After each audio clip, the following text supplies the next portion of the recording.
Soy Daniel Gutman y vengo a contarles de mi libro Sangre en el Monte. En principio un modelo guerrillero rural distinto de lo que fue más común en la Argentina, que fue la guerrilla urbana. En ese sentido se pareció mucho más a por ahí lo que hubo en otros países latinoamericanos, en Centroamérica sobre todo.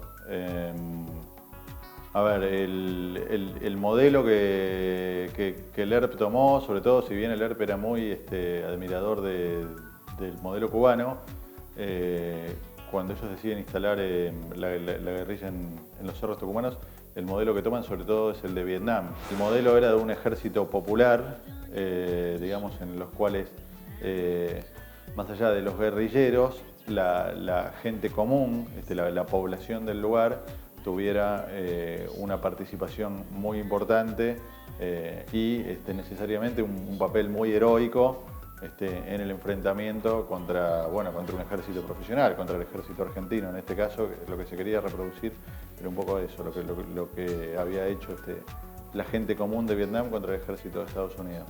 El anterior intento de guerrilla rural que había sido ideado por el Che Guevara de Macetti pocos años antes, en el 64, por ejemplo, es en Salta.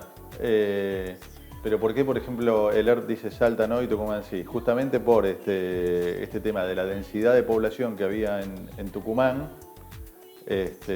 y por la combatividad del proletariado azucarero.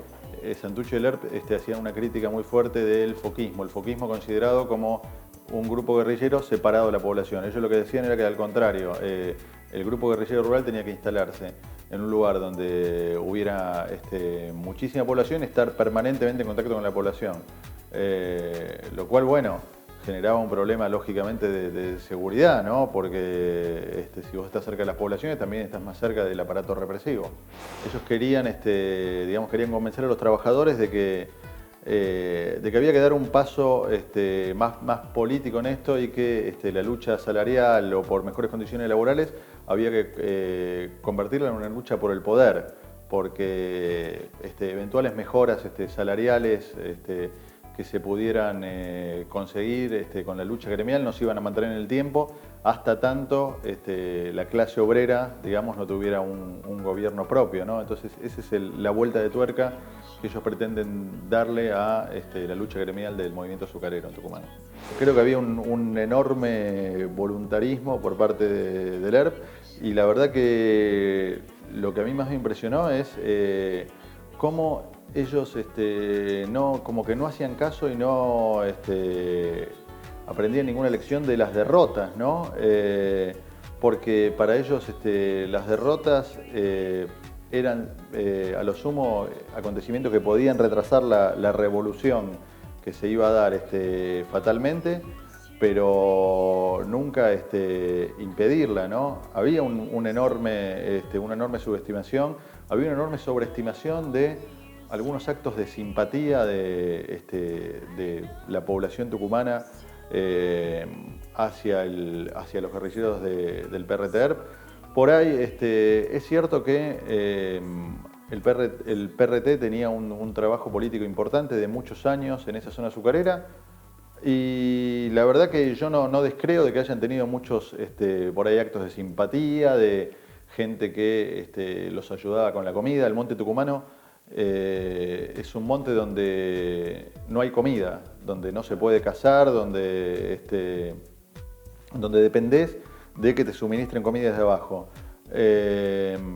Entonces, una cosa es por ahí esos actos de colaboración que por ahí había en algunas personas que vivían en los pueblos y en las colonias de esa zona al pie de la Conquija, pero de ahí, digamos, a tomar las armas y enfrentar al ejército, que son las historias que uno lee de Vietnam. Había una subestimación enorme del potencial del ejército argentino, también de la voluntad de lucha del ejército argentino, ¿no? Yo la verdad que me sorprendí hablando con muchos militares que participaron en el Operativo Independencia y ellos me contaban de por ahí el entusiasmo que les generaba que le digan andate al monte tucumano a pelear contra el ERP, ¿no? Alguno me dijo, incluso recuerdo de ellos, se creían que esto era el ejército de Batista, que cuando llegaron, bajaban los barbudos del monte, tiraban las armas y seguían corriendo. Y la verdad que el ejército argentino no era eso en ese momento, sino por el contrario, tenía una voluntad y creo que había mucho, algunas cosas había hecho el ERP, había atizado mucho el odio del ejército argentino. La última parte del 74, el ERP emprende una campaña terrorista terriblemente cruel en la que mata indiscriminadamente a unos 10 oficiales del ejército. Los mata de manera muy, muy cobarde, ¿no? en la puerta de sus casas, que tiene la culminación en aquel famoso asesinato del capitán Viola y su hijita de 3 años en Tucumán, en diciembre del 74. Y todo esto me parece que había generado que en el ejército hubiera muchas ganas de pelear contra el ERP, ¿no? Y eso ellos indudablemente no lo vieron por el voluntarismo, ¿no? Tucumán fue un laboratorio de ensayos para la represión ilegal que después se lanzó en todo el país. La verdad que esto, más allá de una frase hecha, cuando uno se pone a investigar, lo que descubre es que es una realidad, ¿no?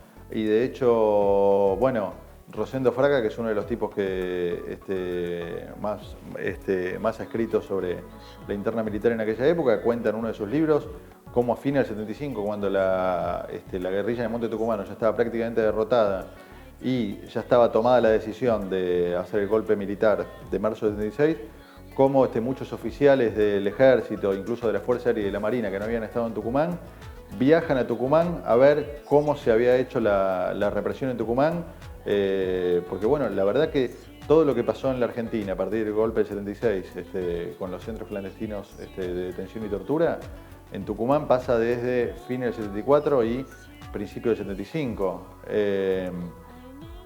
Y la verdad que otra cosa que me llamó la atención es que esta represión, ya te digo, igual a la que se hizo en todo el país después del 76, me da la sensación de que fue mucho más cruel en estos pueblos tucumanos muy pobres, muy aislados, donde incluso había un grado de analfabetismo alto, mucha ignorancia, donde lógicamente los uniformes intimidan más que en un centro urbano de alto nivel cultural y económico como es Buenos Aires, por ejemplo, donde los militares secuestraban y torturaban a cualquier persona que tuvieran el más mínimo indicio de que podrían haber colaborado con la guerrilla. Se ensañaron muchísimo con los almaceneros, por ejemplo, por este tema de los alimentos.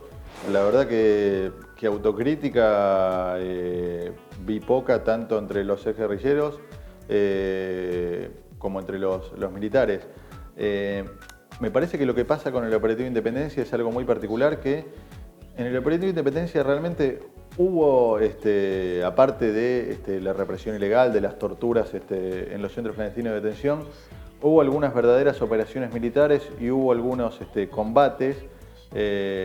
Entonces, hay muchos militares que están orgullosos de haber participado en eso, que incluso en aquel momento se presentaba como la primera vez que el ejército argentino entra en combate desde el siglo XIX, de la guerra del Paraguay. Está el caso, por ejemplo, que a mí me impresionó muchísimo, será porque conocí a la familia de Atilio Santillán, que Atilio Santillán era un dirigente gremial, cuyo nombre acá en Buenos Aires por ahí no dice nada, pero en Tucumán era como una leyenda del movimiento gremial, un tipo muy combativo, que fue secretario general de la FOTIA, que es el gremio azucarero, siendo muy joven, creo que de menos de 30 años, y estuvo al frente durante muchísimos años.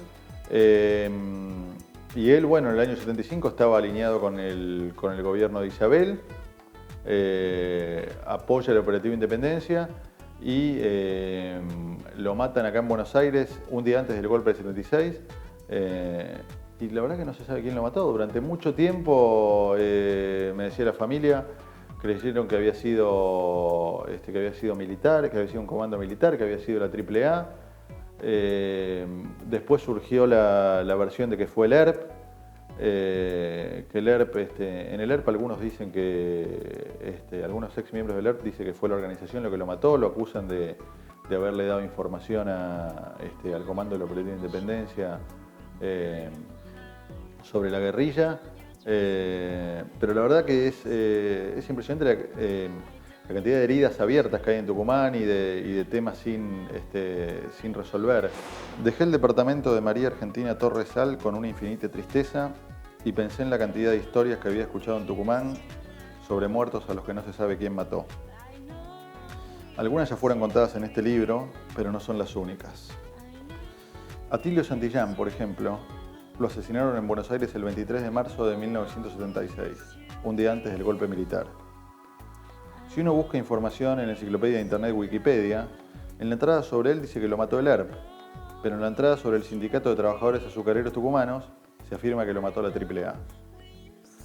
Aparentemente, y de acuerdo a la lógica de la época, los dos sectores tenían sus motivos para hacerlo.